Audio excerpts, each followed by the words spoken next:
তো hello guys, আপনারা যদি অনলাইনে অন্নপূর্ণা যোজনার জন্য ফর্মটি ফিল আপ করতে যান, আপনারা যখনই সমস্ত কিছু ফিল আপ করে দিয়ে সাবমিট করতে চাইছেন, এখানে কিন্তু এরকম একটি পপ আপ শো করছে, validation failed, duplicate identification numbers found, each family member must have a unique Aadhaar and EPIC number.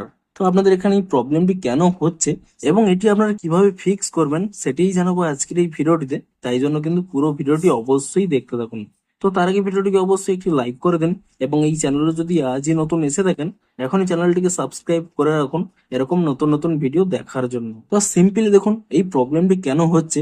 এখানে দেখুন সবার শেষে কি বলছি, each family member must have a unique Aadhaar and EPIC number. অর্থাৎ আপনারা এই ফর্ম ফিল আপের সময় যে আধার নম্বর এবং ভোটার নম্বরটি দিয়েছেন তা হয়তো ডুপ্লিকেট হয়ে গেছে। অর্থাৎ আপনারা এক মেম্বারে যা ভোটার কিংবা আধার নম্বর দিয়েছেন, আরেকটি মেম্বারেও কিন্তু একই দিয়ে দিয়েছেন।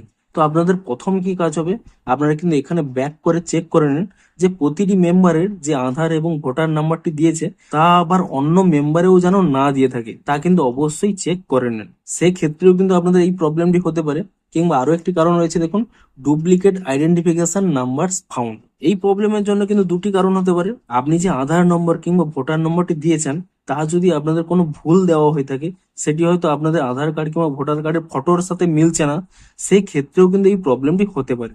তো আপনাদের যা রিয়েল আইডি রয়েছে এবং আইডি নাম্বার রয়েছে তা দিয়েছেন কিনা অবশ্যই কিন্তু একবার চেক করে নেন। এবং আরো একটি কারণে আপনাদের এই প্রবলেমটি হতে পারে, ধরুন আপনারা হয়তো অন্য কাউকে ফর্ম ফিল আপ করার জন্য অলরেডি দিয়ে এসেছিলেন, তারা হয়তো অলরেডি আপনাদের ফর্মটি ফিল আপ করে দিয়েছে। সেক্ষেত্রেও কিন্তু আপনাদের এই প্রবলেমটি হতে পারে। আপনারা কিন্তু আগে চেক করে নেন, আপনি সেই ব্যক্তিকে জিজ্ঞেস করুন যে সেই ব্যক্তিটি আপনাদের ফর্মটি পূরণ করেছে কিনা।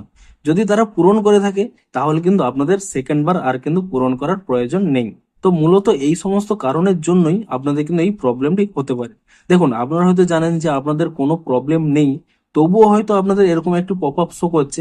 সেক্ষেত্রে কি করবেন, আপনারা কিন্তু আপনাদের যে ডকুমেন্ট রয়েছে, আধার কার্ড, ভোটার কার্ড, এই সমস্ত কিছু নিয়ে আপনাদের যে বিডিও অফিস রয়েছে সেই বিডিও অফিসে কিন্তু যোগাযোগ করুন। তারাই কিন্তু এই প্রবলেমটিকে সলভ করে দিতে পারবে। যদি দেখেন আপনাদের নিজেদের কোনো প্রবলেম নেই তাও এই প্রবলেমটি হচ্ছে, তাহলেই কিন্তু বিডিও অফিসে চলে যান। তো এই সমস্ত স্টেপ গুলো ফলো করেই আপনারা কিন্তু এই প্রবলেমটিকে সলভ করতে পারবেন। তো ভিডিওটি যদি একটু হেল্পফুল বলে মনে হয় অবশ্যই একটি লাইক করে দিন।